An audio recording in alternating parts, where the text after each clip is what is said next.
Welcome to the Explainer.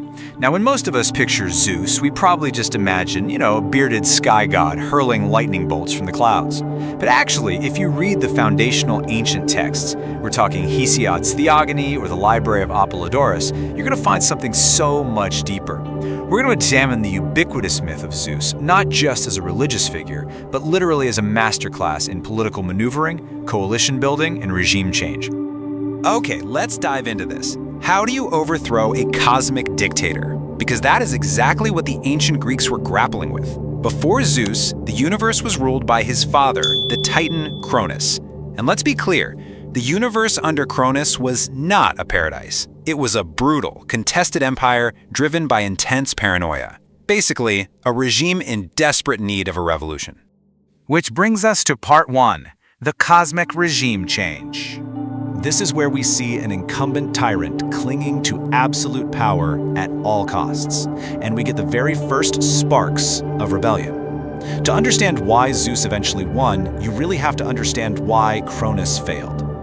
Cronus receives this prophecy that his own child is going to overthrow him. His solution? Pure, isolated brute force, and a pretty terrible diet. He literally swallows his own children the second they're born.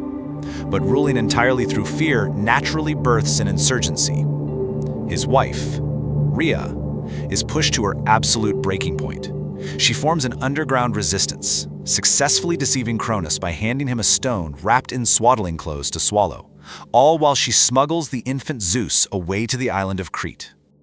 Moving on to part 2, building the insurgency. So Zeus comes of age in secret over on Crete, and he realizes a crucial political truth. You cannot topple an entrenched dictator all by yourself. A successful coup requires allies, a solid strategy, and for sure, superior firepower. Zeus doesn't just blindly charge Mount Olympus, he executes a really precise rebel playbook. First thing he does, he recruits the Oceanid goddess Metis to his cause. She administers a magical potion to Cronus, poisoning the king just enough to force him to throw up that stone, along with Zeus's swallowed siblings, Hades, Poseidon, Hera, Demeter, and Hestia. Just like that, Zeus goes from being a lone insurgent to the leader of a highly motivated rebel coalition.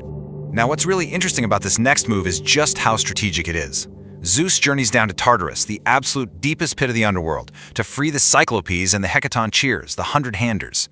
These were ancient political prisoners banished by Cronus. By liberating them, Zeus didn't just get a few extra foot soldiers, he secured the ultimate weapons of mass destruction. The Cyclopes actually forge his iconic lightning bolts, they give Poseidon his trident, and they arm the Hundred-Handers as living, breathing artillery. Which sparks part 3, the 10-Year War. With the armies assembled and these incredible weapons forged, the universe is plunged into a grueling, decade-long civil war known as the Titanomachy.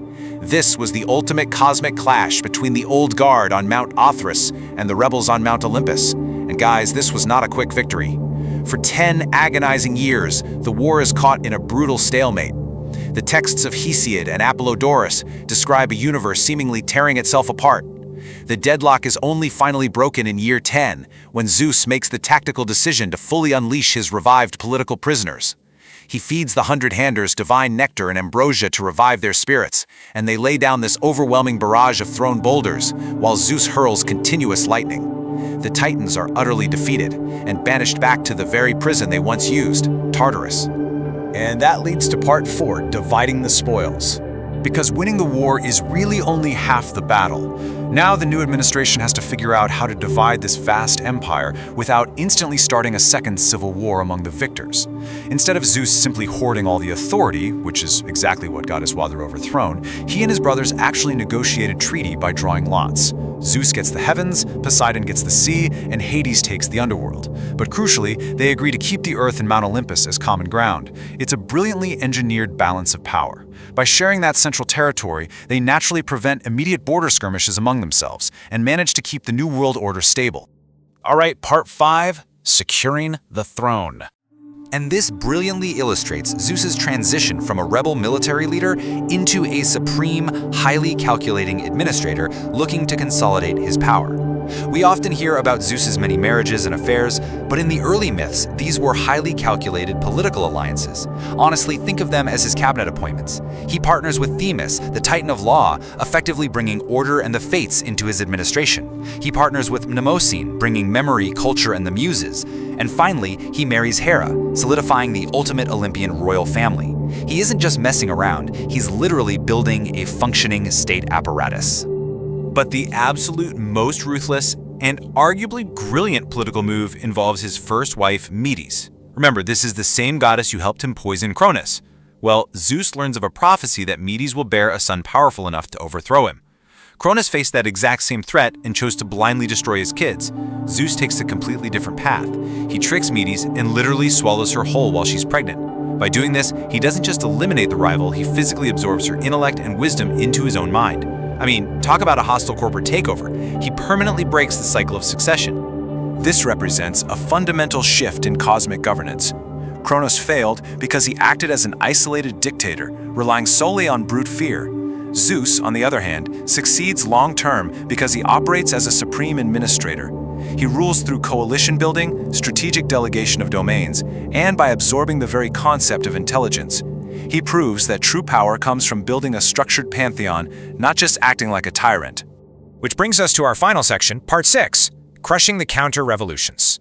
Of course, no new regime is completely safe right away. Immediately after taking power, the Olympian administration faced violent pushback and had to prove its absolute dominance.